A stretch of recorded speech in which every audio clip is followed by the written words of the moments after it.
I might keep bashing that movie later here and there because we're going to watch Wicked in a couple of weeks. Yeah, you're ramping up to the big John M2 hate talk. Yeah, it's a little bit full of shit, you know. I'm holding that space, as they say there.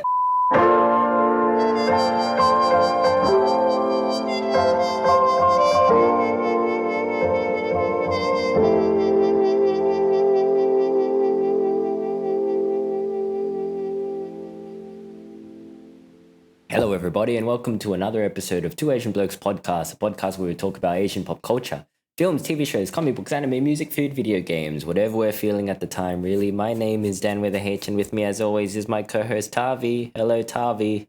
Hi, Dan. What up? It's warm. It is. It is. It's summer. It's not even summer. It's like the end of spring. It's pretty much summer. It's pretty much summer. It has arrived. I already dealt with like 2 summers in a row, pretty much. Oh, yeah, that's right. You just got back from Japan, which was unseasonably warm. It was basically summer. Yeah. It's like, it's not super hot today, but it's like humid, but it's just enough that it's like, I need a fan to relieve me. Yeah. Gotta invest in that AC eventually. Chuck in my room. It must be like the only house in Australia that doesn't have AC. Well, you got it downstairs. Just not you got upstairs. it downstairs, yeah. You gotta get one of those Asian coolers where you have to put like ice, like a massive block of ice into it. Yeah. You know those ones? I always get really frustrated when I hear people talk about how much they enjoy summer, because summer just frustrates me. It's just hot. And I'm just more tired. Yeah. And to keep cool, it costs more money because you need to buy AC. Yeah. Whereas like in winter, you just put on more clothes. Yeah. That's it. Put on more clothes. Easy. Just put on more clothes. Yeah. You don't need to work out or anything. You just put on more clothes. Put on more clothes, and it's like you can't go outside. Just stay inside. It's fine. Best season. Like watch a movie or something, or like play video games or read a book. Yeah. None of this extroverted shit. You want to go to the beach? Just look up pictures of the beach. You know, it's the same thing. Exactly. Yeah. You want to go have a barbecue outside with your friends? Just go to a K-barbecue restaurant or something. Yeah. I do. The thing that I do like about summer is the longer daylight hours, though. That's the only thing that is beneficial about summer. Why? To me. Aren't you more active at night anyway? I'm more active at night, but it's just a time thing. Yeah, my body just knows when it's like late. So I like sitting outside for a while. Yeah. But anyhow, we're covering a couple of movies. Yeah, we've got a big episode today. It's the return of news, Tavi. Well, not really.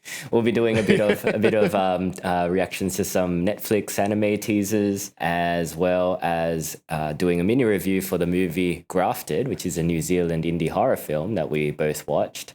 Before getting onto the main topic for today's episode, which is big Asian movie of the year, Didi. We've finally watched it. Yeah, we finally. There will be time codes in the episode if you want to jump around, but yeah, before you're like, is there any news that you want to talk about? I can't think of anything.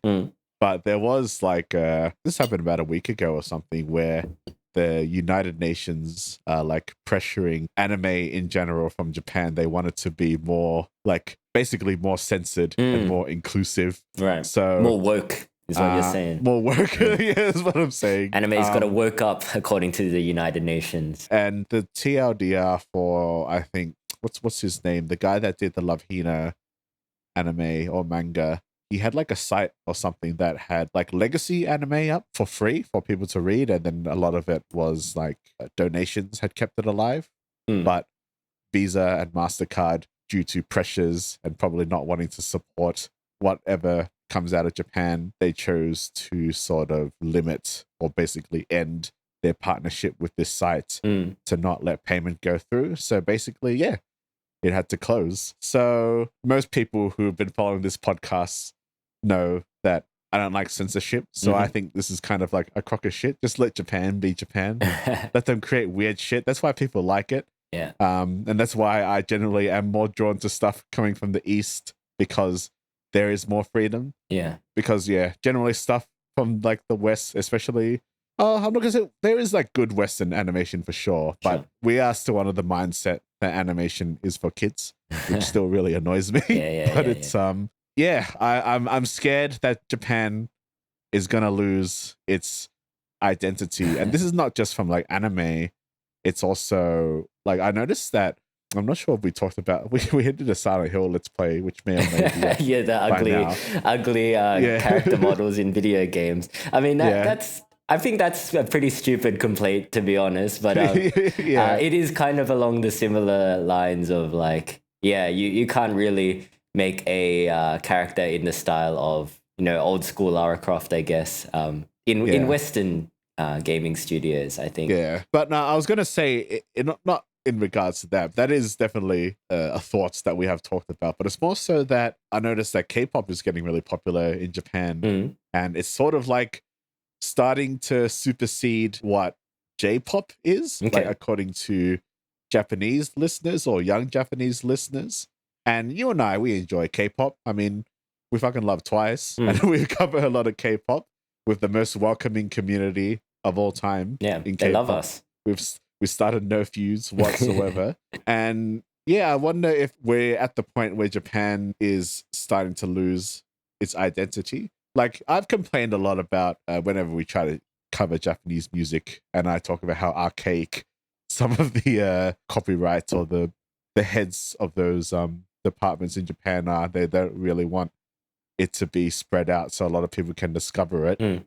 But on the flip side of that, it does kind of keep Japanese media like quite quintessentially Japanese, like especially when it comes to music. Because if you listen to like what is perceived as like a general Western song, it's usually like a hip hop song, a mumble rap song, or a kind of poppy beat that I don't really like, but that's just what is in the zeitgeist in the West. Whereas like in Japan, it's a lot of that singer-songwriter stuff, and it's still quite instrument based, but Japanese music has not really changed or evolved that much over the few years. Right. And I don't really mind that because I quite like the general sound. So I guess what I'm trying to say is this is quite a long fucking tangent, but just beginning this like censorship thing where Japan is like, okay, maybe we need to start appealing to the global market. It's going to lose like what makes why people like Japanese shit in the first place, So it just sets a precedence. I think, and I mean, I could be wrong about this, but I think Japan has a very strong national identity, like compared to other nations. I think they have always been pretty homogenous, and I think part of that is because of the geography, and part of it is because they have like a lot of pride in their country, I think. I think even if that does happen, and if they start bending the knee to Western morals, I guess, it will happen very gradually. I think we've still got a bit of time before they cave, because I mean, we see like that fighting spirit still in companies like Nintendo that are like, now fuck you streamers, you can't stream our shit. Like nobody does that except Japan, Japanese companies, right? Yeah. So like they've still got it in them, for better or worse. I think it is a bit of a double-edged sword sometimes. But I agree with you. Like I think Japan should be allowed to just keep being Japan. But at the same time, like a bit of globalization, it does help, especially for young people that are kind of like trying to learn about the rest of the world outside of Japan, right? So hopefully there can be a balance, like they can strike a balance of like still keeping their art, but being able to kind of compromise when it's necessary, I guess. It's a tough one. It's a tough dilemma. Sort of happening with Korea a little bit. I've noticed recently that I haven't been super in love with a lot of like Korean media this year. Because back in the day when I was really getting into Korean media, it's because there were like these really fantastic filmmakers, like Kim Ji-won and Park Chan-wook and Bong Joon-ho and whatnot. Yes, it is stuff that comes from Korea, but it's also, these are just great filmmakers as well, first and foremost. And there are still like really good Korean directors, upcoming ones, like the dude that did The Call and Ballerina, which has been like one of my favorite action films of the past couple of years. They're still there, but like I've just noticed watching a few Netflix TV series that have come from Korea. And back in the day when it was that big announcement where Netflix was like, oh, we're going to pump all this money into Korean media, we're going to make a big push for it. I thought, yeah, that was really cool. But I recently watched, I think I mentioned The Frog. Oh, yeah. Me and Risky were talking about it the other day. And I think all the elements of that show are pretty good, including the main lead and Go Min-shi, the psycho Pichina girl. Yeah. Like, for those who don't know, it's just basically about this hotel owner who has a guest, and she's kind of like a psycho crazy person, and she causes issues for him. And all that stuff is fun to watch, but it's overstuffed, and it feels like there is just this kind of, I'm not going to say it's westernized, but it's definitely a lot more palatable, even though it's not that weird. It's a bit weird, I guess, yeah. But it's just overstuffed, and it doesn't need to be.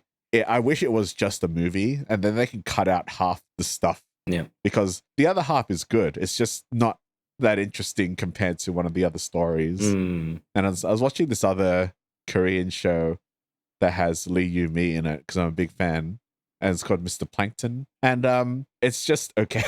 It's not the best either. It's another show that suffers from this should just be a movie.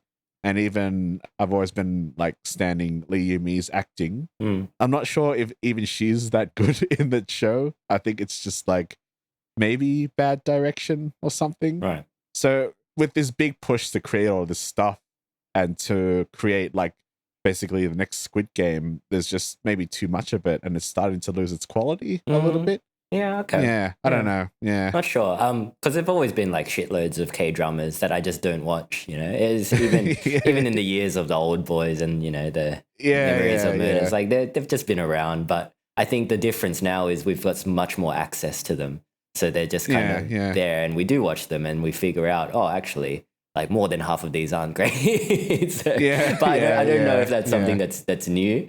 Or something that we've just noticed more recently, right? Yeah, I don't know. I haven't really, just this year, I haven't really seen anything outstanding. Like a Korean, I mean, Squid Game 2 is coming out later this year. Yeah, true. Yeah, it could be good. Yeah, the teaser just for that just came out. It's got Top in it, Tavi. You like Top? Oh, they have Top in it. Yeah. I do like Top. Yeah. Cool. Oh, yeah, speaking of Top, did you see Big Bang, or 3 members of Big Bang performed recently at the Mama something awards in Japan or something? I didn't it's like see a that, comeback performance of some kind. I'm assuming the one Big Bang member that didn't perform was GD, was it? No. It was so the 3 performers were Taeyang, Daesung, and GD. So yeah. Oh, Top. So Top wasn't the one. Yeah, Top wasn't there. Yeah. Okay. I guess he's doing Squid Game stuff, maybe. I don't know. But yes, Sungria, of course, was also missing. Well, he's not part of Big Bang anymore. Yeah. For good reason. Because GD, I think, had a album drop recently or something, so it might have been something to do with that. But just watching their performance, it was kind of nice because all of the younger generation K-pop people were really hyped for them. They performed Fantastic Baby and Bang Bang Bang. Yeah, Bang Bang Bang. Yeah, I'm not as familiar with that one, but I have a feeling I'd know how it goes. Yeah, it's basically just the same as Fantastic Baby. But they're good songs, man. They were good songs back in the day. They're good songs. But I mean, they're just looking a bit old. I think. They're in their like mid to late 30s now. Yeah. They seemed a bit gassed old, man. during the performance. But no, good on them. Good, I know. But anyway, sorry, tangent aside. And speaking of anime, let's talk about some Netflix anime teasers that came out. So Devil May Cry teaser came out.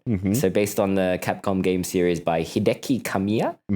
This series is being directed by Adi Shankar, who claims to have been working on the show since 2018, which is a long time. For a while. Yeah. What do you reckon? What do you think? It's done by Studio Mir, right? They're like, I don't know who. I've heard that name, but I forgot. Legend of Korra. They did.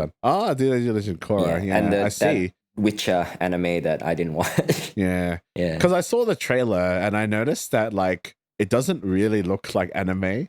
Like there's definitely that. But that's not to say that it doesn't look good. It's just like I noticed like, this doesn't have the typical anime look. So it Looks is, pretty slick though. I guess, kind of going something different. Yeah. Yeah, like a lot of the action actually yeah. looks like something you'd see in Legend of Korra. Pretty good looking. Yeah, no, it looks all right. Like, if there's anything that's going to be a medium for anime, it would definitely be Devil May Cry. Well, they've had an anime before in the past. I'm pretty sure I watched it back in the day. Oh yeah, they did. Yeah. It was done by yeah, that's right. Yeah. I remember that. Yeah, I forgot there had been one. So this is, yeah, I guess it's something new. So maybe it's good that it's got like a different pair of eyes onto it. As long as they are keeping into the spirit, and from what I've seen so far, it looks like it is. Looks like a younger Dante, maybe. Well, Dante's always been kind of young. He's always been kind I think of in like the later games he's kind of a bit more grizzled. Because Devil May Cry 3 is like a prequel to the first one, isn't it? Or something shit like that. I don't know. I think they like rebooted it, right? And there was like a young protagonist at one point, and then yeah, but that one that's funny because that was the Alex Garland script. Oh, was it? Yeah, it was by Ninja Theory or something, but it was very poorly received because people hated the new design. Sure. But they did the Devil May Cry 4, which I played a little bit of it. Yeah, I enjoyed those games, but I always feel like not wanting to play them because of the style system. Like, it doesn't really matter, but for some reason, like, you just don't like being judged. I don't like being. You don't like being judged on your style. I just want to play. It's like, you fucking suck. Like, that's how you kill demons, you piece of shit. D. So it's like, okay, D. It's like, oh, that looked pretty cool. D. It's like, oh, okay, well. All right, yeah. Scrub. I find it weird that I let it get to me, and then like, because sometimes like when I play those games, I want to do the cool shit immediately, but it's like I don't want to turn on the accessibility where I just hold a button and do cool shit. You kind of have to learn how to do it, so it kind of takes time. But it's like not essential at all to finishing the game. But it's like, I mean, you want to look cool, right? Yeah. It's like those karaoke systems that like give you a rating at the end of each one. They're not as fun as the ones that don't rate you. Yeah. It's funny when I was in Japan and I went karaoke with Yuka and Yuta. Like we went to karaoke con, I think, and they're really good singers because they're always like hitting the notes and shit. Like, man, like, do I like, I mean, of course, I'm not a good singer. That's why I'm not a profession. But like, you know, I have a lot of fun at karaoke. I'm like, oh, am I like actually a much worse singer than I thought I was? Like, you know, just like, oh, fucking hell, like I fucking suck. Yeah, but that's all right because I guess I saw the different perspectives in like karaoke where it's like when we went karaoke, it was never really about the singing. It's just about getting fucking drunk and making a fool of yourself. Whereas, like, I think, when it's karaoke in Japan, it's like, oh, I got to perform now, and then I'm being rated or something. So I was like, damn, man. Yeah. It's all about the passion. Yeah. But no, I mean, I'm fairly hyped for this anime coming in April. Looks pretty good. Yeah, I'll watch it. Mm-hmm. Yeah, I'll probably give it a go. Yeah. Another teaser dropped for another Netflix anime, Splinter Cell Deathwatch. So this is based on the Ubisoft video game series, Tom Clancy's Splinter Cell. Yeah, that's an interesting choice. Is this another studio that's not a Japanese studio? Yes, it is. Well, it's being produced by Ubisoft Film and Television. And I think it's 2 animation studios, pretty like low-key animation studios. I don't think they've done anything that we are familiar with. Would you still classify these as animes then? Whatever. It's apples and oranges, you know? Because it's like... I mean, you could say anime-inspired animated series. Because the argument... I think we've talked about this in another episode, but the argument goes both ways. Like, because anime is literally just an animation. Like, that's all it means in Japan. But, like, outside, like, in the West, anime is Japanese animation. Like, there's the different particular style, and it's something that's just like, call it what you want, I guess. People know what you're talking about. yeah. But it's like it's I think Netflix kind of, because if you call it an animation, again, it's that like argument that animation, isn't that like Despicable Me or something or something like that. So if you call it an anime has the connotation where it is more for adults. I guess you're right. Yeah, degenerates. Yeah, but I mean, back to the Splinter Cell itself, that's an interesting, because Splinter Cell has been out of the limelight for a very long time. It hasn't been a game since 2013, apparently.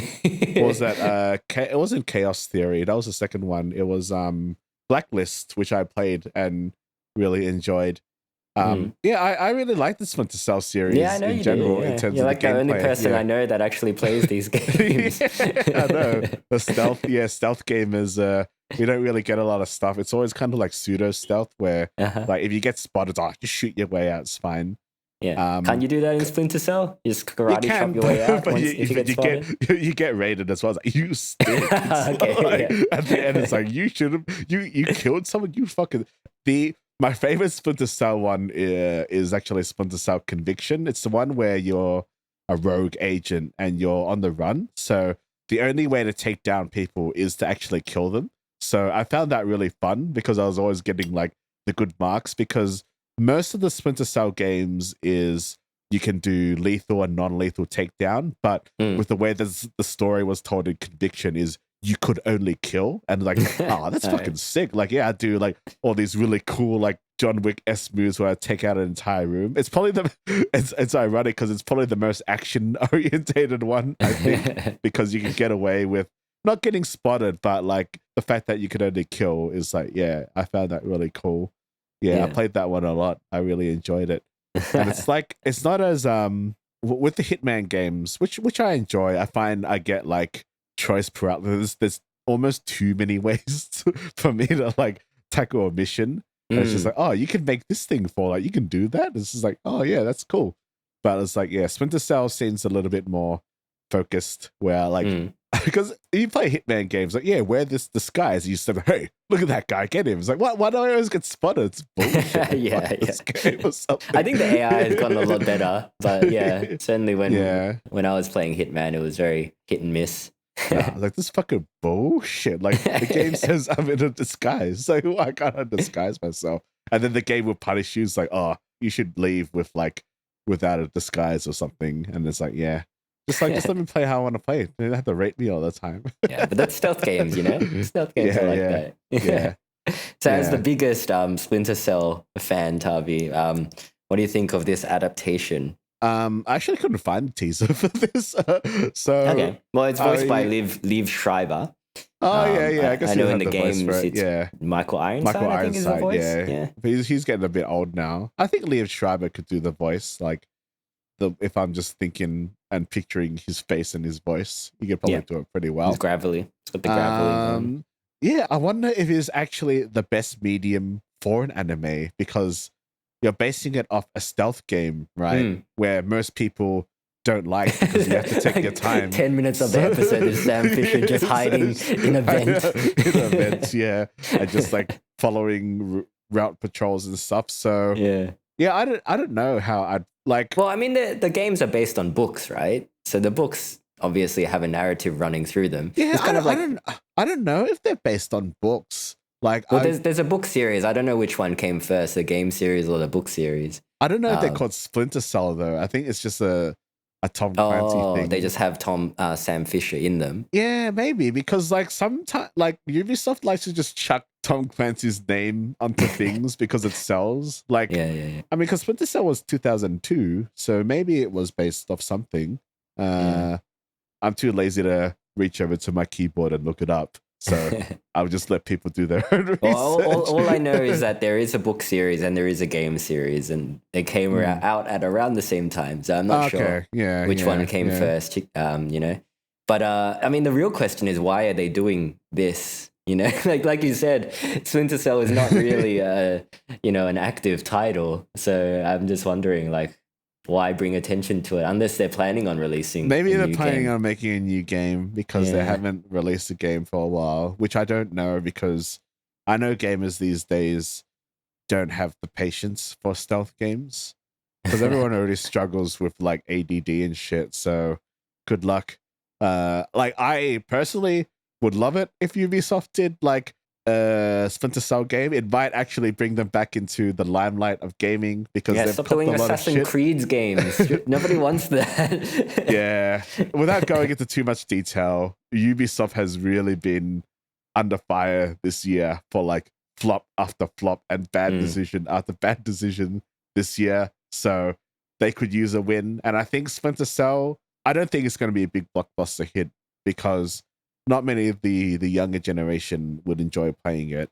But for like us older millennials, we would like, yeah, fuck, I'd love to play like a pure stealth game, Splinter Cell, where I can use my gear to traverse and do cool takedowns and hide people and shit. And yeah, I definitely like to play it. Yeah. Well, I mean, maybe if this anime goes well and becomes popular, they will do that. But yeah. I don't know. I think this is one of those things that's going to quietly drop and disappear.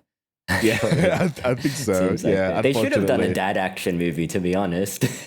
That would have gotten more eyes on it. Yeah, they probably will take it in that direction. Actually, the dad action where Sam Fisher's daughter is murdered, and then he just goes on a revenge. He goes rogue. Yeah, because he's of that age, right, where he could be played by Liam Neeson, maybe. I don't know. Liam Neeson has another action movie coming. Does he? Oh my god! It's got another like typical Liam Neeson poster as well. Sure, why not? Him looking gruff and grizzled and like, I'm gonna get you. Like, man, you've been doing this for 15 years.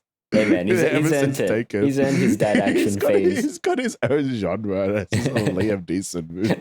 It's funny. All right, Tavi. Well, last trailer or last teaser to talk about before we get on to Grafted. Scavengers Reign Season 2. So was there a teaser? This teaser dropped, but it has not been renewed by Netflix. So for people that don't know, Scavengers Reign was a very critically acclaimed animated series. It started on HBO Max, but was cancelled in May 2024 before being picked up by Netflix. Now, people really like this animated series, us included, because it's awesome. Mm-hmm. It's beautiful. Yeah. It's a beautiful it's one of the best, animated series. But it seems that despite being picked up by Netflix, the viewership just wasn't there for Netflix I don't know what the fuck Netflix is doing. Because when they put it onto Netflix, they only put it onto US Netflix. Like, you couldn't watch it in Australia. Oh, okay. You have to I didn't know that. Change the region. Like, because I got a VPN, so I changed the region. And it was available. It's available there, but you can't watch it in Oz. So I don't understand. It was like a half-hearted attempt of saving this series. Yeah, like I don't know who's making fucking decisions. It's like, oh, let's just make more like shit animations that are gonna piss people off. Like you've got like the grain of something that everyone likes. I know a couple of people were critical about it, like they didn't vibe with it, and that's fine. But this is one of like the best animations in the past few years, and you're like doing jack shit with it, fucking do something with it. Like for me, like I was content that it did end where it did, like because I was under the guise that this was not going to be renewed, that it was a limited series. But then when I heard that there could be a season 2, I got excited. Like, oh, I'd love to see this world again because there's so much cool shit in it. Every aspect of the show is beautiful and terrifying. There's nothing really out there like it. But we live in a world where like slop is rewarded. It's like, oh, this fucking sucks. Let's make another season of it. I don't know, because Netflix have cut their animation budget to the point where even we haven't seen it yet, and we'll probably talk about it. Like the Arcane had just finished, and I think people were saying like it's still really good, but they can tell the last few episodes were rushed because people suspect that they wanted a season 3, but Netflix just didn't give them the budget to do it. So they're fucking, all right, let's finish it. Well, they wouldn't know whether they've been renewed for a season 3 until reception for season 2 is in. No, right? It's conclusive. So it's finished. Like, they've called it the final season. Even before it was, they're like, this is the final season, So it's like, just stop making like slops, like stop making all these really bad reality shows. Stop making Devil May Cry animes and do Scavengers Reign instead. To be honest, I'd rather definitely. Sure, like Devil May Cry might be cool, but Scavengers Reign is like, it's beautiful. Like I am sort of like pissed off that it's not getting the recognition it deserves, because I want to buy like a fucking DVD of this or something. So co-creator Joe Bennett revealed in early November that Scavengers Reign won't return for a second season at Netflix. He said, as of right now, Scavengers Reign is not being renewed for a second season, but I wanted to let everyone know directly because I love our fan base. They're being such champions of the show and I don't want to leave anyone hanging. And he also released a short teaser for a proposed second season, or a theoretical theoretical second season involving more stunning visuals from the planet Vesta and some intriguing new characters who were introduced in the season 1 finale. So you haven't seen the teaser? I haven't seen the teaser. I couldn't find it, so I didn't. Yeah, I didn't. It's really see good. It, no. It's just more of the same. Very beautiful animation and displaying the harsh world of Vesta. Where's fucking like Daddy Elon? Just go give them some money, man, or something. You love like supporting these titles that nobody watches. Just do that. Yeah, I mean, maybe this is what Bennett is planning. You know, by dropping this teaser, maybe he's hoping to get some private funding. Because this teaser was developed in-house by the show's original production company, Green Street. So, you know, it might be like a Deadpool situation, right? Like, you know, Ryan Reynolds really wanted to make it happen, but nobody was going to let him do it. So then he leaked some test footage of his version of Deadpool, and the internet loved it. So, now Deadpool is a multi-billion-dollar franchise. Because my issue with Scavengers Reign is not the content, is the marketing, because I just stumbled across this on a fucking Facebook group. I'm like, what is this show? This looks cool. Like some guy, I was on a fucking A24 group forum. This guy's like, well, it's not A24, but it's cool. I'm like, all right, well, I'll watch it because like I like the poster.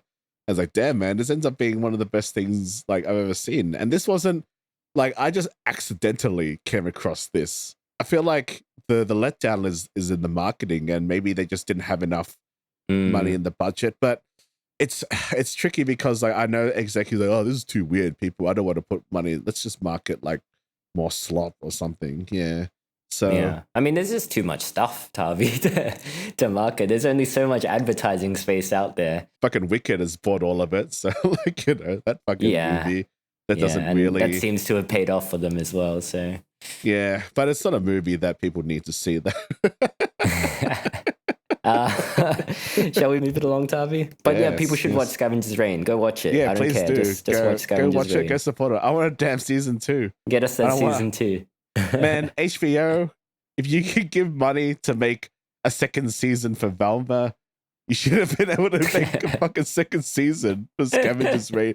Like, why? Like, everyone hated that fucking show, and you gave it a second season. Like, I don't know. It's obviously probably a nepotism contractual obligation thing. Yeah. Whereas, like, I'm assuming Scavengers Reign didn't have the strong. They didn't have the strong financial aspect of it behind them. That's why it also wasn't woke enough, Tavi, to succeed. So what do you mean? Ozzy's like a lesbian. No, is that Tavi? Let's move it along. All right, let's move it along. We're gonna talk about Grafted. So yeah, what is it?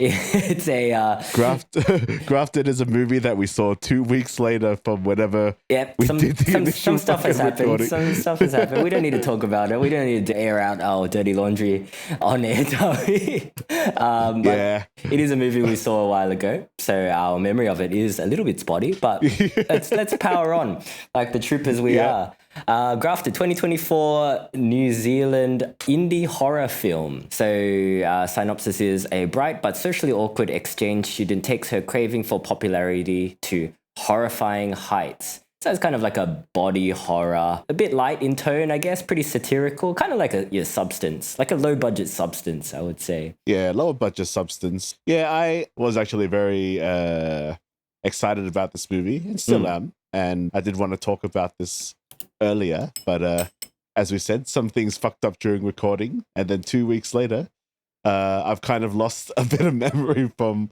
what I'd seen. I remember it being good. I enjoyed this movie. It's good. I think this was a Monster Fest movie, and I'd wanted to watch it during Monster Fest, but I think I was out of town, or I just wasn't available to watch it then, but I managed to catch it at Cinema Nova. I'm hoping it's still in cinemas now, because I think this is a really cool low budget indie New Zealand horror. There's a lot of like Miike influences I've noticed in this movie. There's a lot of horror influences in general. Yeah. But yes, Miike definitely. Yeah, there's a lot of like nods to a few bits of Asian horror, especially audition. There's a big old audition reference towards the latter end of the film. We'll talk non-spoilers here, I think. Yeah. But yeah, if you do want to go into it fresh, maybe go see it if you can. I'm not sure where you can see it. It had a short theatrical release here in Australia. Yeah, well, it's a Shudder production. So any of you listeners that have Shudder should go check it out whenever it's available. And it's kind of good to support this kind of, it is an Asian story on the surface because it does delve into the immigrant, our main character. Yeah, Wei. We follow Wei's transition from China somewhere. And then at the beginning of the film, I think her father comes across this new technique to graft other people's skin onto yourself. Because both he and his daughter Wei suffer from just having bad skin, just having a slight scar on your face. Not even that bad looking, Tavi. Nah, it's not that bad looking, yeah. Not enough to turn you into like a Resident Evil style scientist, I reckon. I think that's trying to mix layers of DNA with like skin to make himself pretty. It's what you call, like, even though this isn't a Hollywood movie, it's like Hollywood ugly. It's that character in Ready Player One, where she's like, "I'm hideous," and then he just like shows the skull, like, "Fuck, bitch, you hot." Like everyone's just gonna look past that shit, man. But for the sake of plot, he is a scientist trying to develop a cure for his and his daughter's affliction, but it results in his untimely demise. So Wei goes to live with her auntie in New Zealand.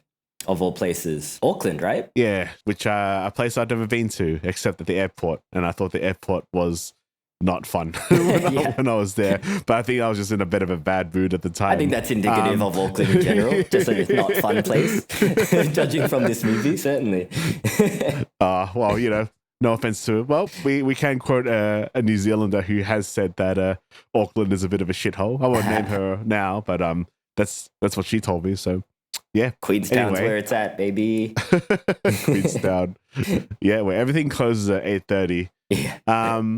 But like, to not go too much into the plot, I think this movie is just one of those kind of indie films that Australia doesn't really seem to be funding. So it's kind of cool to see that there's this kind of, I guess, Asian story where it's not really about her ethnicity as much. It is just like a backdrop. There's definitely bits and pieces where you can tell that the director, Sasha Rainbow, she is not of Asian descent. But I don't think that really changes anything. Give me an example, Tavi, if you can remember. I think a lot of it is to do with the cousin character. Okay. Well, she comes across as extremely unlikable. So she has a cousin that has been living in New Zealand for a long time, or maybe she was born in New Zealand. She is of Asian descent, but for all intents and purposes, she is a Westerner, I guess. She's extremely whitewashed, yes. But maybe to an almost like cartoonish point where she kind of rejects everything Asian. Right. Yeah. Most people these days kind of tend to embrace it now. Like, I don't think I've met anyone has rejected that ethnicity as much. Like Wei sets up a shrine like in their house for like her deceased father, and and the cousin's a bit like, ew, look at this disgusting, there's food rotting in this thing. Like, I think you're right. I don't think any young person is that disrespectful, especially from Gen Z. I think Gen Z is pretty respectful to other cultures. But I think the thing about this movie is that it is a horror movie that is very tongue-in-cheek. If you are ready to really like suspend your disbelief, if you're a big fan of Reanimator, which is obviously a massive influence on this film, you can probably look past a lot of the very kind of obvious character traits, because like to have a character like that to kind of have that whatever that internalized racism, it kind of just makes sense because it really brings to the point of the story. So it makes it really obvious. Yeah, the reality is kind of heightened. Yeah. Everything is quite heightened in this movie. And I have to commend all the actresses in this movie because without spoiling it, everyone is kind of playing each other at a point. And I really commend, I think one of the actresses, Angela's cousin, she's on, I think I see her name, Jess Hong. I think she's on 3 Body Problem. I remember looking back. Oh, like, that's cool. Yeah. She was really good. For me, she was the standout, I think. Like, the way that she switches between the two characters that she plays, I think she did a really incredible job. Because that can't be easy. But yeah, like I think you're right. Like you kind of gloss over some of because there are plot holes as well in this film, but you gloss over it because they're not that important. Like, and the movie moves at a clip as well, so I think that helps. It's very short. Yeah, it's an hour and a half, and it's brisk. It feels brisk because like scenes are really short, like a matter of seconds, and like a scene might be finished, kind of thing. And the music as well, it's kind of like very upbeat, very pumpy.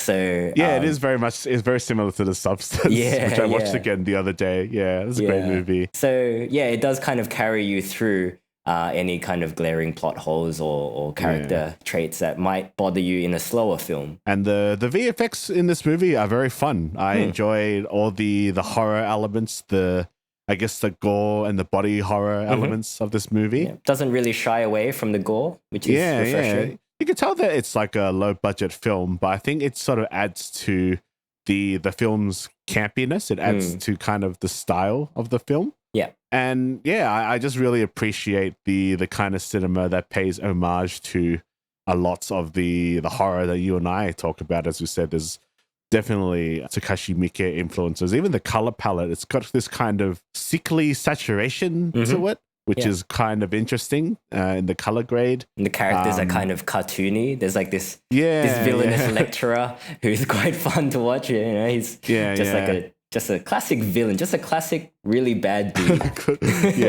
I think there are some bits that make the film fall short in a sense that I think it does show the budget constraints and the time constraints. There are some moments where some characters die that are not edited quite well, and it was a bit confusing, or the moment wasn't as strong as it should have been. I think that was my only gripe, really, with the movie. But overall, I think this is a very enjoyable film, and I just wanted to talk about it because it's this kind of story that I want to see more of. Like, you know, big studios invest in these kind of small scale horror stories, and this year is basically the year for horror.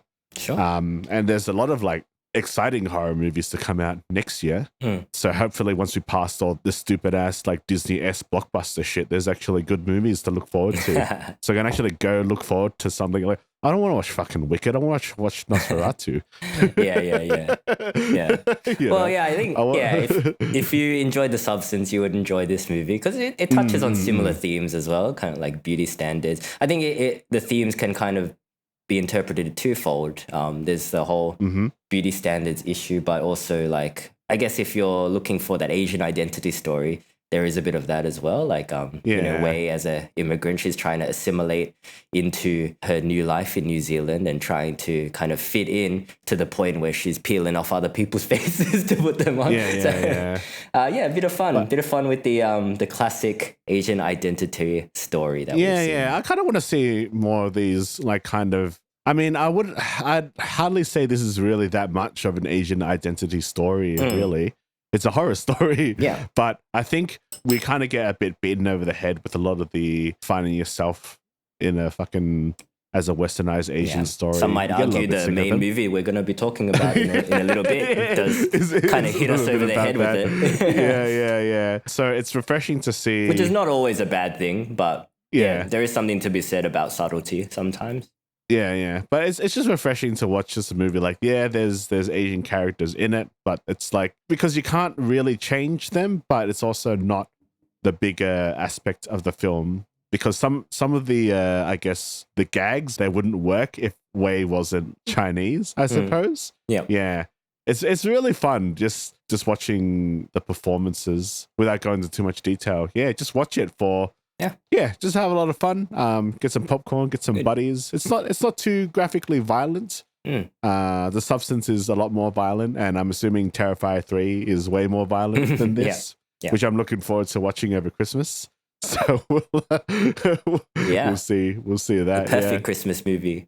Yeah. No, the best Christmas movie. It's a bit this movie is a bit gory, but very, very watchable. Yeah. Check it out. You'll be fine. Yeah. as I've said to many other people that are traumatized, that don't like horror, Yeah, like, what's a good horror movie to ease into? Oh yeah, this movie is fine. The sadness is fine. Yeah. If you can watch Mika, you can watch this film. Yeah, that's true. Yeah. I don't know if most people can probably watch Mika stuff these days. Audition recently was in the cinema. Oh yeah. There was a bit of a like a revival. I think there was a 4K restoration, but I didn't get a chance to go see that, which is just didn't have the time, and the screening was really far from where I live as well. You're too busy watching Wicked. Yeah. From this time of recording, haven't seen it yet. Yeah. We are going to do a Wicked episode. Yeah. We better, Tavi. I've already seen it. You need to commit, man. Just pull the Band-Aid off. It's not that bad. We'll talk about it. Why are we watching Wicked anyway? I don't want to... Yeah, it's just... yeah, we know why we're watching Wicked. Yeah, I've got very certain conditions to watching that movie, so that episode could come out whenever, really. Anyway. Yeah, we're not in a rush. Shall we move it along? We're not... yeah, but no, watch this movie. It's cool. Check it out. I really enjoyed it. Yeah. All right, Tavi, let's talk about Didi. Yeah, woo. Didi is a 2024 American coming-of-age comedy drama film written and directed and produced by Sean Wang in his directorial debut. So it centers around 13-year-old Chris Wang, often called Didi, who lives in a middle-class neighborhood of Fremont, California, with his Taiwanese... Didi by his bum, but Wang Wang by his friends. Oh yeah, Wang Wang. I forgot about his other nickname.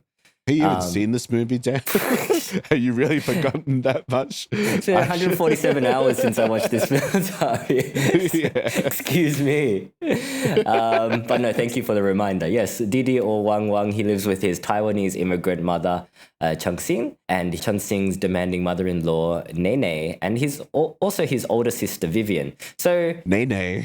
It's 9-9, man. Oh, fuck's sake, Tavi. 9-9. What is this? Are you fucking like, are you like Willow Smith or something? What you Nene? That's not a fucking old ass reference like 12 years ago. When we're not showing our age. But Nene, gotta go get some Nene's chicken. Actually, that's probably deep because that's an Australian thing. Yeah, that's been co-opted, Tavi. It's gone the way of Gami. It's gone the way of Gami, Tavi. That was always a franchise, though. Anyway, sorry, we're digressing a bit. Anyway, I mean, this movie doesn't really have that much of a plot, to be honest. It's just about Chris growing up as a 13-year-old Asian American, really. Yeah, well, you know, he's talking to girls. He's pretending to skateboard. You know, he's trying to find himself, trying to, you know, make his mother happy by getting good grades, but also find himself as a creative person on YouTube, I guess, and on very early YouTube. So it's set in 2008, and it feels very 2008. Yeah, I think what I was saying about this movie last time before we had technical issues was you and I were both very hesitant to watch this movie. Yes. Initially because, as we were saying in Grafted, and this might have been a differing opinion if hypothetically if this movie was released like 3 or 4 years ago, the kind of the Asian immigrant story, there wasn't that many of them. But now there's kind of a few too many. It seems that that's the only kind of story that can come out of America, and to all varying degrees. Some are really good and some are just, I wouldn't even say that they're bad. Some are just mid. Yeah. And it's not even just movies as well. It's TV shows, even reality television. Like The Bachelorette. You know, they're very focused on this singular theme of, you know, Asian identity, growing up in a Western country as an Asian person, and we get it. Yeah, we've seen it. We've lived it, to be honest. Like, I understand it is an important story to tell. But there's only so many times that we can watch the same story handled in the same way. Yeah, well, because I was always like skeptical about like anything that's been endorsed by, and I'm gonna refer to this as a whole, but I'm really just talking about the Asian American community that usually kind of form from SoCal, from TikTok. So anything that's kind of like, you know, what was the term that I had discovered? The boba liberal crowd, should I say? Yep. Like Asians who praise all Asian values but are just super white inside. But I think I was talking about, who was that fucking TikToker that I Meat had Sauce discovered. or something. I forgot the name. Yeah, Meat Sauce 69. Yeah. Is it Meat Sauce? I just made that up. No, I think it's like Meat Sauce or Meat Pie. I think it's Meat Sauce. Yeah, No, okay. yeah, it was meat. I think so. But like he's just this TikToker that does, I guess, Asian content, and it's a lot of it. You said that with from what such I've seen. disdain, Tavi. Asian content.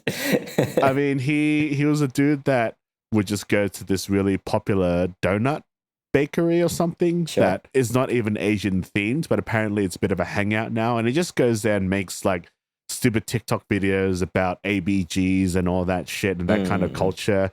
And I think this is sort of digressing a bit in the sense of the positive impact of Crazy Rich Asians, but also the negative. It's we are seeing more Asian content, but we're kind of opening the door to a lot of really like dumb Asian content, to be honest. Sure. And I kind of missed the stereotype where we were good at maths, good at video games, good at kung fu. We worked hard. Now the stereotype is we're all quite capitalistic. We all like going to hard styles trance festivals. Yeah, and I've come to realize that Asians aren't smart at all after our exposure. We're just as stupid as everyone else, unfortunately.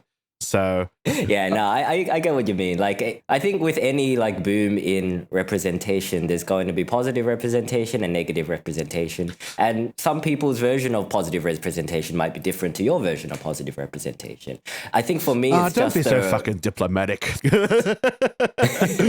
This guy trying to play the just get haters, man. It's fine. No, I think for me it's just the repetitiveness of the same theme over and over again has kind of made me a bit tired of seeing this same story handled in a very similar way. And just looking at the marketing of this movie, it did feel like that same story that we've seen all the time. It's just like which that went to make me feel hesitant to watch this film. But I actually really like this film. I think it's pretty good. It's a good film. It's actually quite enjoyed this film as well. Well, enjoyed is a difficult word with this movie. Like, I think this is a very good film, but I think the point what I was trying to make with that really long-winded point about all this other, I'm going to say negative Asian stereotypes or recent negative Asian stereotypes is that a lot of the media is it's kind of like skewed more towards that kind of Asian. But this movie is this is probably one of the most like relatable Asian stories, Asian westernized Asian stories that I've seen for a while. Yeah. Like I kind of saw myself a little bit too much in the character of for Chris. you as a millennial YouTuber. As a millennial YouTuber. The thing that's different is I didn't have MySpace. Like I was already an OG social network hater. Like I think I got Facebook when I was in second year uni because I was forced into it. Yeah. Because I was making friends. And then they're like, you got to get Facebook. I'm like, oh, fine, I'll get Facebook. So I was forced into it. And then, I'm still using it now. But I never was insecure about that. But the whole using AOL, we didn't use AOL, we used Messenger. MSN Messenger. MSN Messenger, that's it. And we all had like odd usernames. It wasn't just our names because it wasn't cool enough. Yeah. Had to be like angsty. Yeah. I mean, I definitely use a lot of like lyrics from songs that I liked at the time. Yeah. Remember when you could set your status and like you just make your status like a Linkin Park line? Yeah. As the edgiest thing you could do as a teenager growing up in this time. I was going to say, because like they do reference Paramore in this. Oh, yeah. Which is kind of true because at the time Paramore was really big and I really like Paramore as well. But you saying Linkin Park, if he was a Linkin Park fan, that is the Asian kid of the fucking late 2000s or even early. Yeah, Linkin, every Asian that I knew. Shit skateboarding skills to boot. Every Asian that I knew was into Linkin Park. And I don't think I met an Asian growing up that didn't like Linkin Park. I think everyone just like Linkin Park. Yeah. And when we say Asian, we're talking about Asian people that we grew up with. So Asian people that are living in Australia or any Western country, I guess. Yeah. Definitely really realistic. I don't think I was as ratty as Chris. Like he has a lot of arguments with his sister at the beginning of the movie. Oh yeah, you have an older sister. Yeah. Obviously, when we were young, we did have arguments, but I never like peed in a lotion bottle or anything it's pretty like ratty. that. It's a pretty ratty thing to do. It's pretty ratty. And I never stole my sister's clothing because they just didn't suit me back then. So that was pretty ratty. But this is a very honest movie, and I could see a lot of myself. Yeah, the skating videos when we used to try to skate back in the day. We made videos, and we got a VHS. Really got to try and find that video. Was it called skate? We called it Skate Fiction. Skate Fiction. That's what it was called, or something. No, Skate Fiction was the one that we ripped off. I forget what we called ours, but it was something similar. That video was fun, and I remember maybe this was my early fucking directing days. I think I was filming, and then you like stacked into a bush, and it was really funny. Yeah, but like I didn't record it because I think the camera didn't work. Oh, you pulled a Chris. You did a Chris to me. That's what he does in this movie, Tommy. No wonder you relate to him. I just made you do it again. I said, it didn't work. Just do it again. And you just did it again. And I always thought it was funny. Just as funny. Yeah. So there you go. Maybe that was my first taste. But this was even before 2008 when we were doing this shit, man. This was we're probably older than Chris, 2000s. Right? Yeah, we're older than Chris. Man, it's like the fact that this movie is set in 2008 and this is in the past. It's like, this movie is like, you are fucking old. Yeah. It's like, oh, fucking hell. Yeah. And I think a lot of the acting in this movie is solid from everyone. I don't think anyone pulls a bad performance. I love how they use kids, like real kids in this film. Like all the squeaky voices, so good.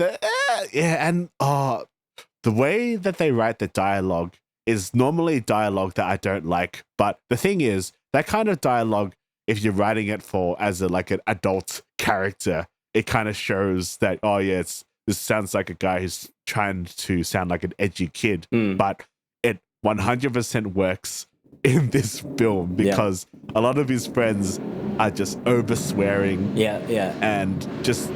And they're basically being like cringe, I guess. His friend says that cargo shorts are gay without like any note of irony. So good. So 2008. It is, yeah. Oh, and I was gonna say about the whole cringe factor of this movie. This movie is interesting because it induces a different type of cringe. And I think that's just from the awkward nature of Chris, especially when he's talking to girls. Yeah. And trying to, be edgy with some of his jokes. Like I had a bit of a skim and looked at some of the lines, and when, one of the girls says like, oh yeah, I went to like this junior high, and then Chris tries to like, because it's always cool to hate school. He's like, oh yeah, that school's fucking gay or something, he said. He said, oh, well, actually, I kind of like that school. And then he's like, oh, well. He's got nothing to say. I probably shouldn't have said and then So it's because I've like made a lot of bad jokes. Like I was a fucking awkward high school kid. Yeah. I think wasn't that's very good at talking to girls. Most kids of this age are awkward, and I think that's probably what's going to resonate with people is that they capture the awkward teen experience so well. Not just with Chris, but with like every character in this film. Like you mentioned, he's got his bros, but like they're not very cool, but they kind of are cool as well at the same time. With the benefit of hindsight, I would say they're cool characters. But when you're in the moment, very uncool kids. It's interesting because if this was a movie that was released in 2018 and was the global phenomenon that like Crazy Rich Asians was, then like, that would have been great because this is an honest to God, like nuanced, genuine representation of what it's like to be Asian American. It's the most relatable, but unfortunately, like I think this was the kind of movie that most white people, when they saw Crazy Rich Asians, felt they were watching at the time, something that's quite cultural, but like it's just shallow garbage. So, anyway, That's enough. Oh, I might keep bashing that movie later here and there because we're going to watch Wicked in a couple of weeks. Yeah, you're ramping up to the big John M. Chu hate talk. Yeah, it's a little bit full of shit, you know. I'm holding that space, as they say there. I'm holding the space. I'm building up the space. I'm planning the space, which I'm going to hold. Can't wait. Episode. Oh, fuck. But, oh, man. Another thing I like about Didi, this movie is very Asian cinema. This movie is Asian cinema-ing its balls off, Tavi. Like everything about it, the coloring, the cinematography, the production design. There are a lot of like really nice shots in this. The music is like very, it's kind of like standard, but it is pretty Asian cinema at the same time. Yeah. But I think a lot of the music still sets it itself to be, you are in, you know, is it Fremont, California? Is Fremont in California? Yeah. Yeah. There was another really good movie. I think I talked about Fremont, which I saw earlier this year. Had another immigrant story as well. Yeah, about the Afghan girl and trying to fit in. That was a really good movie as well. So Fremont seems to be the place to hold nuanced immigrant representation stories. I think a lot of this movie is really good, but going back to the kind of the cringe thing, it's kind of hard to enjoy because it's so true to life that it's kind of not enjoyable because when I watch it, it just reminds me of like my awkward years in high school. I'm like, oh, well, I kind of don't really want to remember that because I was a bit of a fucking loser back then. So, you know, it's like, yeah, it was kind of hard to see him be that kind of weird, awkward kid. You're, oh man, that's the wrong thing to say, but it's so true because you don't know because you're a kid. Yeah, it's very real. Yeah. And I think because there's not really like a narrative plot, I guess. So like it's more of an experience. It's more like you are immersed in the situation. Like, I guess there is a little bit of an arc in that, you know, he starts to get good at YouTube, falls in with this skater crowd, but then, and then things happen and he kind of falls out with them. So there is a little bit, but it is still kind of like, it's a bit of a meander rather than, you know. Yeah, it's a mood film, and I usually really love these films, and I think I do really like this film, but I think it's just because it's so real that I'm like, oh, fucking hell, like, I maybe would rather just watch Grafted because, you know, that's kind of so silly and absurd in its horror that I can enjoy it. But this is it's not a hard movie to watch. I mean, there's no violence in this movie, but I almost find it easier to watch a violent film than watching this because it's just so cringe inducing and like, oh man. Like, but here's a question for you. Do you think it would have the same effect on people that aren't Asian, people that grew up in a Western country? I was going to say, it's tough. Because the awkward teen experience is pretty universal. It doesn't matter like where you're from, really. But like this movie is really specific in its situation. I think this movie, because I've had this conversation with a few other people that said, to put it into layman's term, that like, you know, a lot of white people probably wouldn't understand this movie because it's a very specific audience, and not even just white people, actually, like people who are not Asian American may not understand this movie because it is a pretty unique experience. But I think I beg to differ on that. I think for anyone who is an introvert in school, especially in those days, anyone who has felt awkward, you know, there's obviously like the weeb white kid that like anime. He probably can relate to something like this because you're kind of an outcast, you know, you're a pariah. Yeah, and you hate your mom for no reason, even though she's quite supportive and lovely. I never hated my mom. I never yelled at my parents. I probably did, but not like as much as maybe Chris did. But maybe you never ran away from home.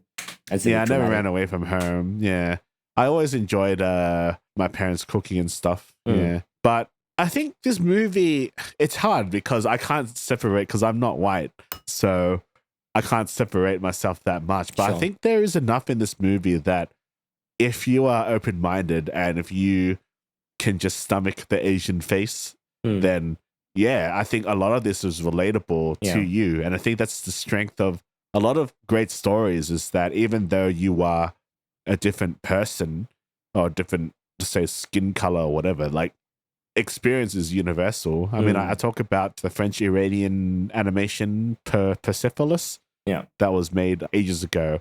And it's just about an Iranian girl. And she like grew up watching like Bruce Lee movies and stuff. Like, oh, that's pretty cool. Like, I didn't realize that was like a cultural aspect, like even in Iran and stuff. Because, you know, ever since the Muslim revolution there, like that stuff's kind of hard to get. But I thought that was quite cool. And I really related with that character. I think her name is Marjin or something. And I think that's like a biography, kind of like something similar to this movie, because it's sort of loosely based on Sean Wang's life, I'd assume, because it feels very personal. He obviously started becoming a filmmaker because he was learning to cameras and making skate videos and stuff. Yeah. And I think even if you don't necessarily relate to the characters in this film, I think the movie does a good enough job at presenting these characters so that you understand them and you understand where they're coming from. Like a lot of it comes through in the acting from Isaac Wang, who plays Chris. He sells the character so well.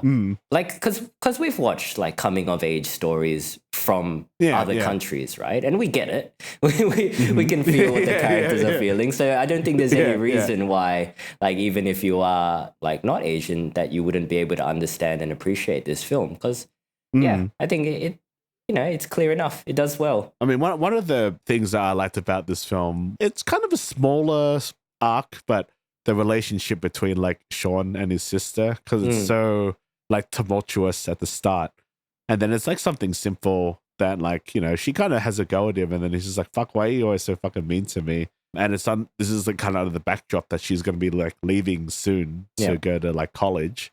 And like they do kind of like reconcile, you know, and it was kind of like nice to watch. They reconcile without words so much as it's just a so mood. Like, I'm so sorry, sister, or something like that. Because she eventually does leave, and he doesn't really say anything, which is probably it's probably the honest thing, you know. Like it's not that dramatic in real life. You don't have the score to like to tell you how to feel. It's just a lot of it is within the performances. And even just child actors in general in this movie, because there's no I would say sexually explicit scenes in this movie at all. I think there's only one.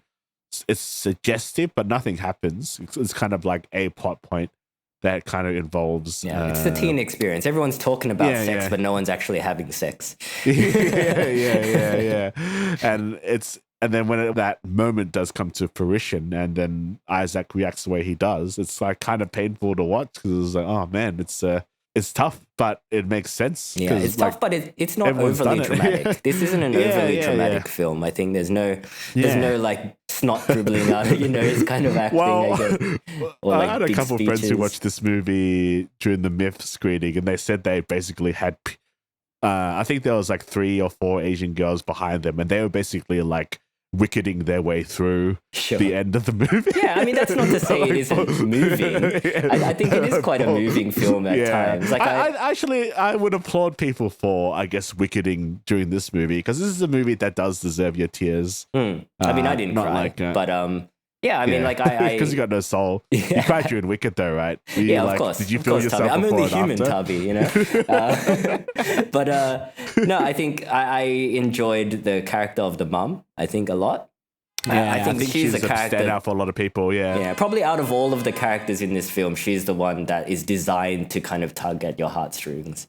Because she's working so hard, but she's so underappreciated. And you know, when you're a young person, you don't really kind of get how much you don't appreciate mum. But then as an adult looking back, you're like, fuck, might not have been a good kid. I like to think we're good kids. Yeah, we're better than Chris anyway. Chris is a bit of a dog. Yeah. He's a pretty little ratty American kid, I guess. But it's probably played up. It's definitely like, look, it's obviously dramatized. I feel like the real Sean Wang is probably a lot more similar to us. I don't reckon he peed in any lotion bottles or anything like that. Just did like semi-ratty things. As like most Asian kids, we unless you're like St. Albans, West Side Viet, like you can get pretty ratty. No offense to that crew. Don't come stab me, please. But it's there's a potential for it. But most of our friends that I knew were quite not obedient.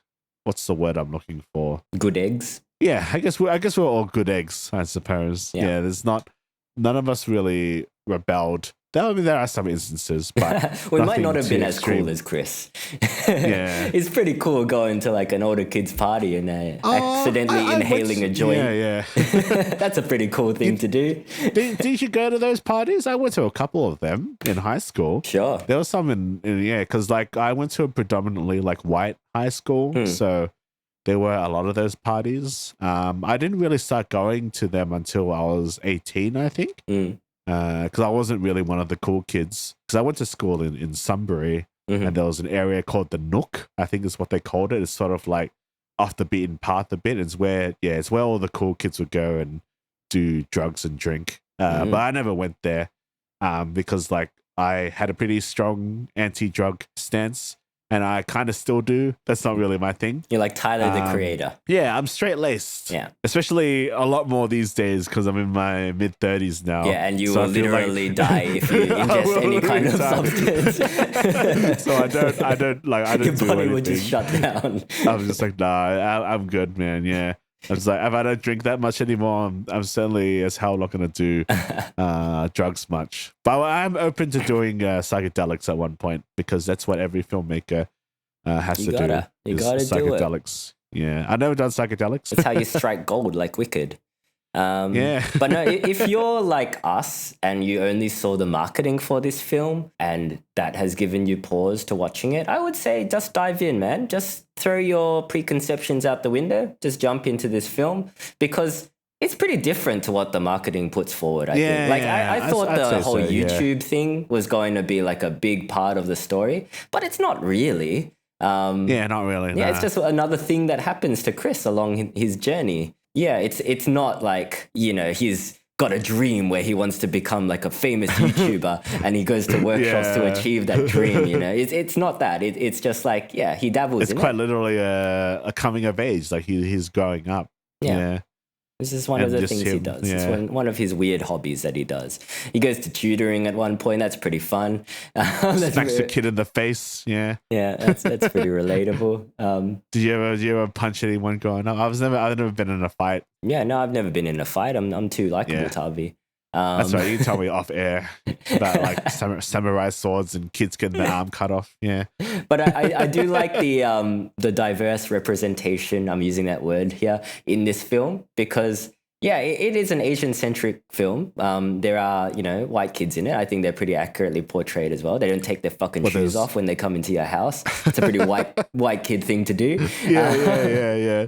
And like he's got a Korean friend. It's a Pakistani friend. His crush is like half Asian. So I think like you got like a lot of bases covered, and I think they're all portrayed. But it feels natural though. Yeah, like. You got that rich Asian with his fucking slicked hair and he's better at you at school.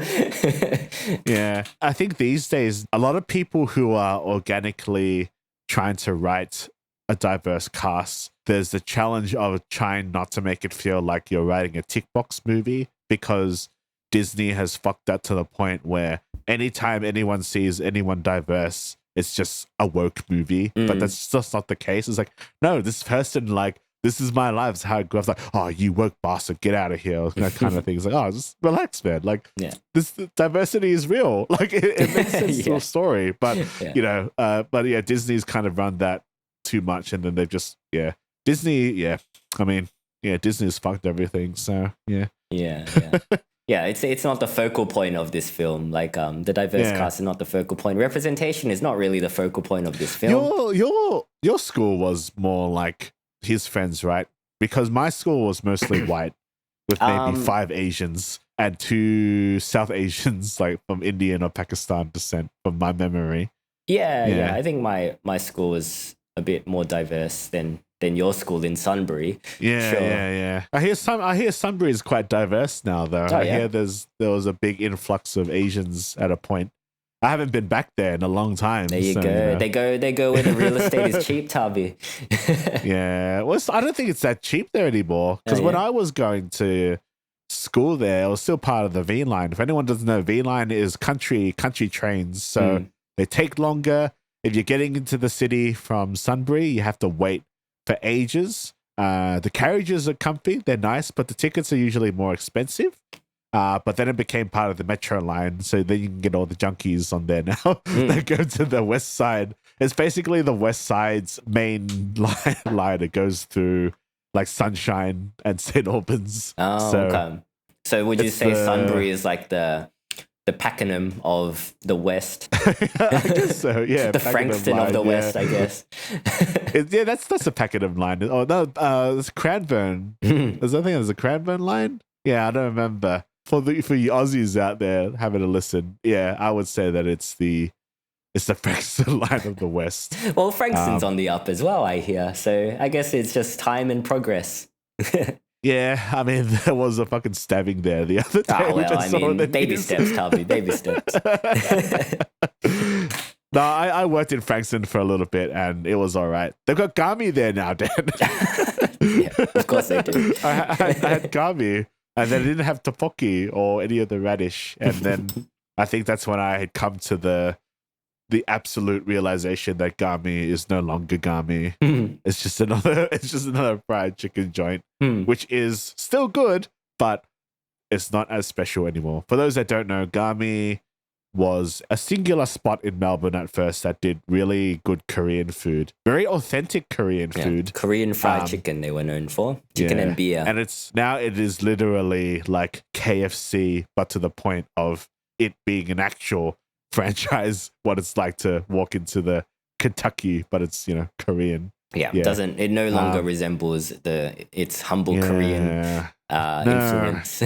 No more jugs of beer, no more weird snail seafood salad thing that you and I actually really liked. Yeah. Do you remember that dish? Yeah, that was great. Marsh snails. Pretty good.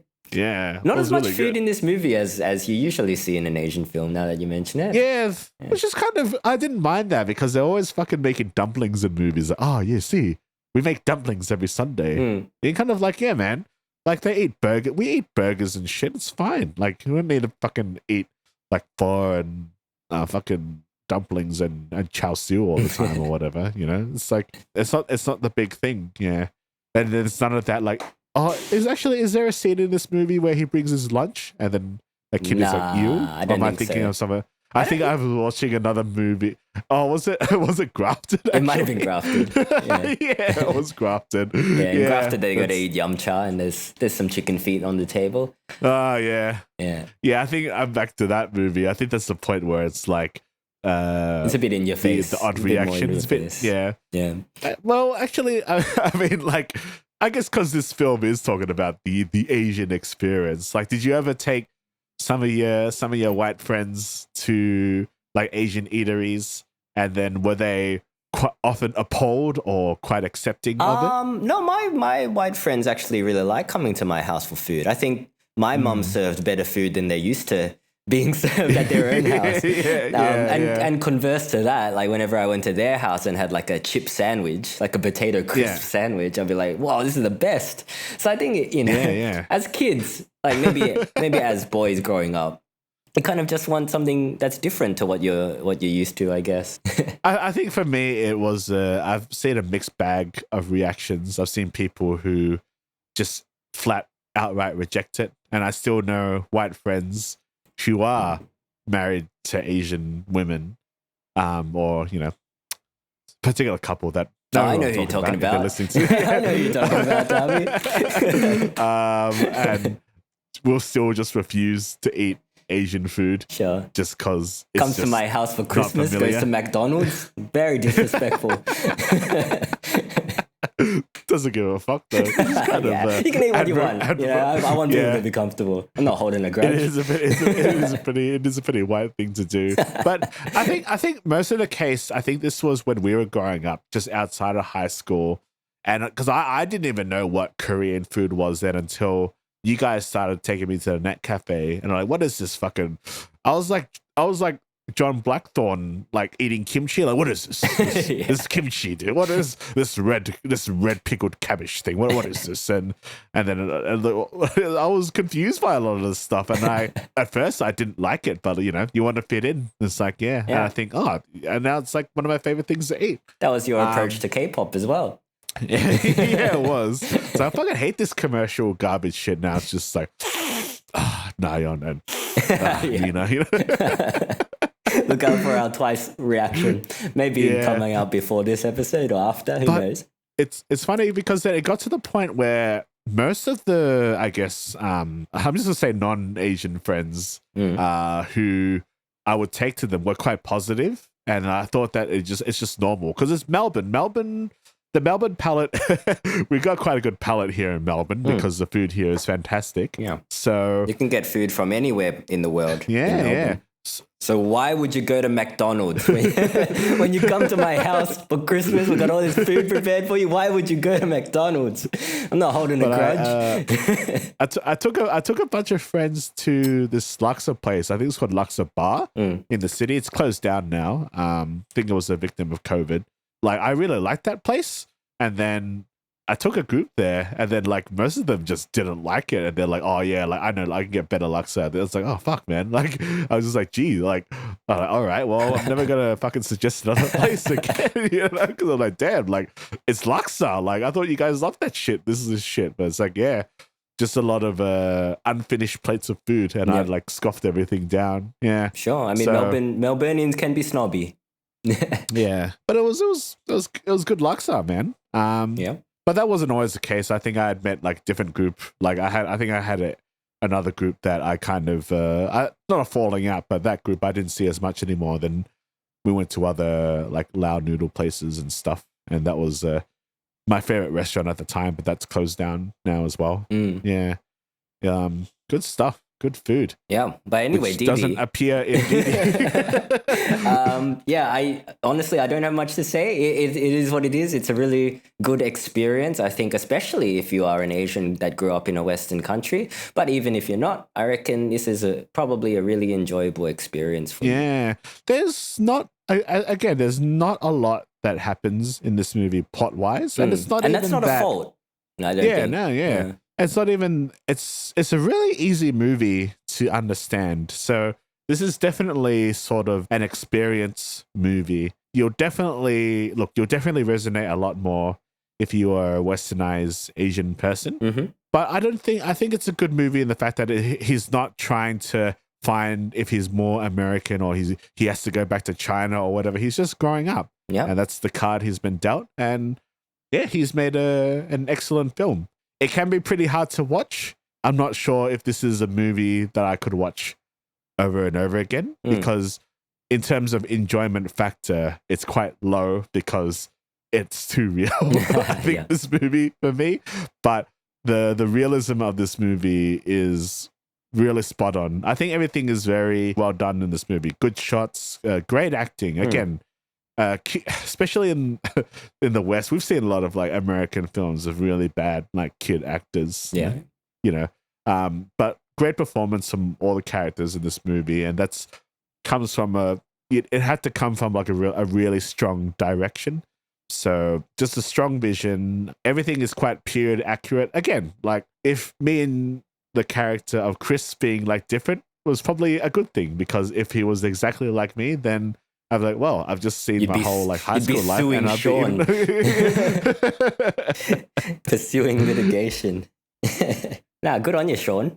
Good job. Yeah, I think this is an excellent film in a sea of other films that kind of had this theme that again, a mixed bag now, but hopefully this does open the door for Sean Wang. I think if you liked Past Lives, you're probably right in that pocket that would really like this film. Yeah. I think I like this film a little bit more than Past Lives. Me too. But Past Lives is probably a little bit more enjoyable because it's not as cringe-inducing, I guess.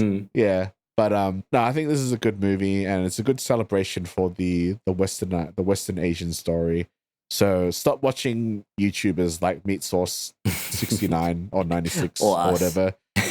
Or us. Nah, listen to us. We're cool. Yeah, we're the we good are pretty Asians. cool. Yeah. We're much better than Meat Sauce, as us old millennials are talking about being cooler than a group of gens. But we are just cooler than those guys, man. It's like for sure. Like I don't care what anyone else says. Like if you compare us and then that guy is like garbage content, we're just cooler. That's the thing about cool people. We're constantly talking about how much cooler we are than other people. Oh yeah, for sure. Yeah. Unironically, yeah, for sure. All right, guys. But what did you think of Didi? Did you enjoy it? Did you find it a bit too relatable? Let us know. You can get in touch with us at twoasianblokes@gmail.com. You can join our Facebook group to be part of the conversation, or you can follow us on Instagram and TikTok at 2AsianBlokes to see what we're up to.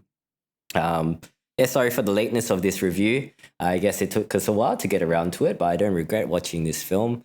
Yeah. So if we were a bit scatterbrained because we had forgotten about some of the stuff. I think what I had said initially about Grafted was much more interesting. But I don't remember. You're still now. recording, right, Tavi? I'm still recording, yeah. Oh, yeah. that's good. That's good. No, this is part of the podcast. I mean, you can edit it out if you want. It's all good. All right, guys. Just filler content. Yeah. All right, guys. We'll catch you later. We will see you next time for Wicked. Can't wait. Yeah. Can't wait to not watch that movie for another couple of weeks because I'm not going to watch that movie alone. But anyway, holding space for the angry review. It's going to be in cinemas for the next 10 years, Tavi, so you don't need to worry about it. Yeah. Still in fine. I feel like it's the kind of movie that would have an encore screening because that movie is making bank.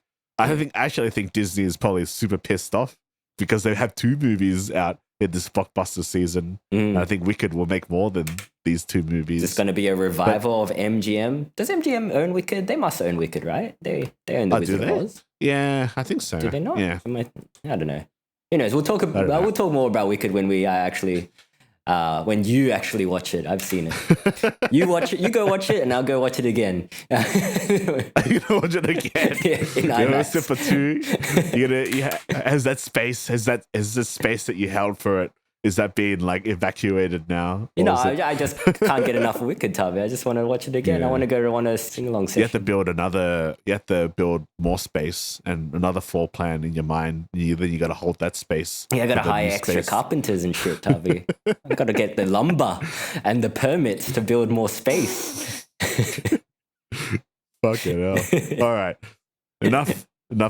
There's enough space on this podcast. Yeah.